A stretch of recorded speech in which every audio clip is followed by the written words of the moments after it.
Hi guys, and welcome to Crypto Bull Run, where we talk about the latest and hottest crypto news. Like, subscribe, and hit the notification bell to be the first to hear about them. Today we'll be talking about the recent Bitcoin crash. Is this the end of the bull run? Tell me what you think in the comments below. So, the first article we'll be looking at the possible reason, why Bitcoin crashed so much during the last half a day. Peak fear, Bitcoin funding rates crashed to the lowest levels in 7 months. The funding rate of Bitcoin dropped to a level unseen since September 2020, signaling fear in the market.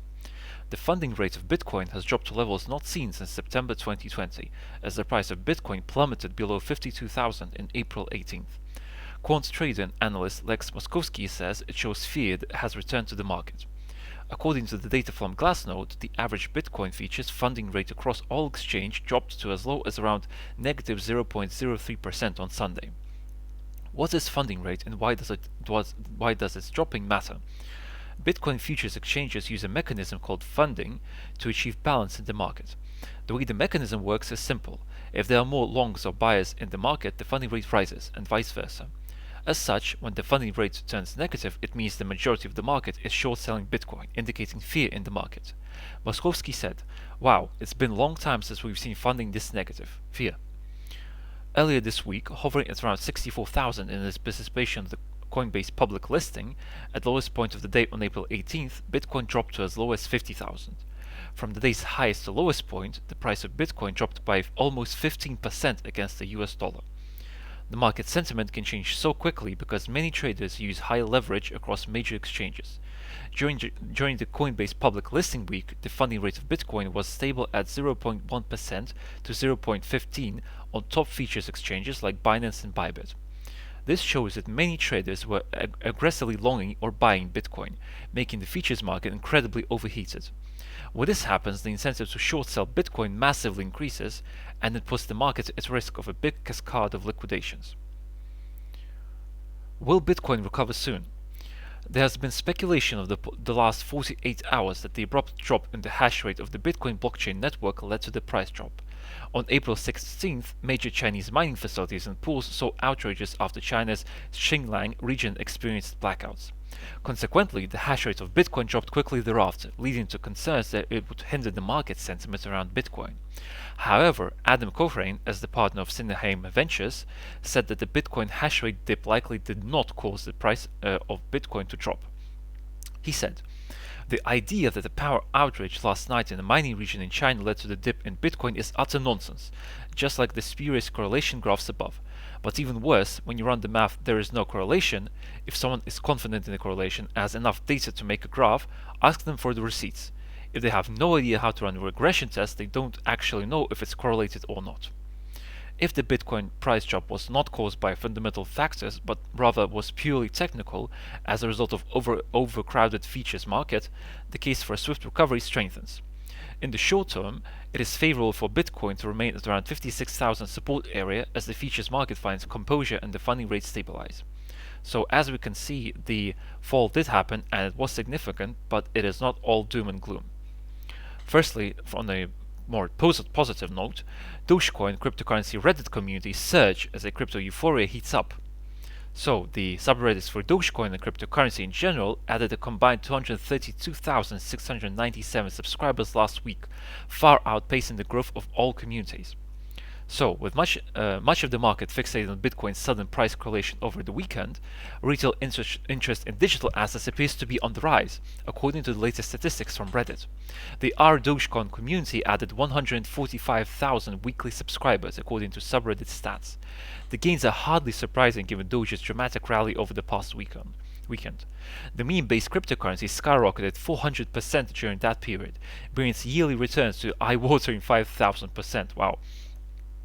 Doge's parabolic rally moderated over the weekend, with social media sentiment data from the TIE and CoinGraph indicating more pain in the short term. That's because price action is often correlated with social media engagement, and decline in the later is sometimes a precursor to bearish price action in the near term. Meanwhile, the cryptocurrency community, which is devoted to all things digital assets, added 86,000 new subscribers during the week. New community members were welcomed by Platinum Award recipient Mirjay1H on Sunday. In a subreddit post, he said, Past week has been insane in the crypto world, so naturally things here weren't like normally are. Your curious posts and comments may have been ignored a bit. In the weekend things are a bit more chill, so feel free to ask us anything you want. The user also introduced a new subreddit followers to the moon, the native token of our cryptocurrency community. Much like Doge, the overall cryptocurrency market limped into Sunday's session, having declined to a cumulative $386 billion, according to CoinMarketCap. The digital asset market cap briefly fell below 1.9 trillion before recovering to around 2 trillion. Massive shakeouts are nothing new for seasoned cryptocurrency investors. Even during the bull markets, declines of 20% or more are fairly common, especially after major rallies. Speculation about an abrupt decline in Bitcoin's hash power and possibility of US regulatory action against crypto-friendly banks may have contributed to the decline on Sunday.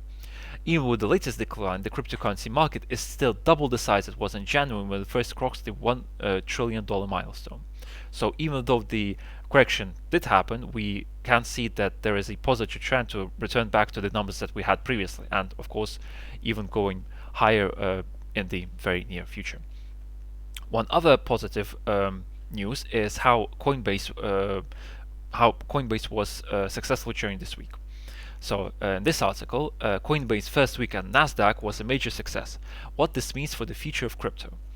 Coinbase's debut on Wednesday was a major success after surpassing its reference price of $250 by 52% to reach market value of $85 billion. Key developments have been recorded, including surging demand for trading applications influenced by Coinbase listing. Coinbase's price opened trading on Nasdaq at $381, pushing the company's value to $85.7 billion. In intraday trading, shares reached as high as $429, which showed the valuations rise above as high as $100 billion. Prices have since settled at around $340. The listing was a major milestone not only for the company that launched a two-bedroom apartment, but for the entire crypto industry. Once regarded as a scam and as an industry for criminals, it has become a trillion-dollar industry represented by companies at the New York Stock Exchange. As you can see here is the year of its funding with its founding members in an apartment in 2012, but in 2021 it is a company which is already worth $100 billion. So, one of those interested in Coinbase stock has been Kathy's Wood Arcs Invest. The investment firm has made several purchases throughout the three exchange-traded funds. On the stock's debut, the funds accumulated 749,000 coin shares, estimated at around $246 million. On Thursday, it added an additional 341,000 shares, roughly worth $110 million.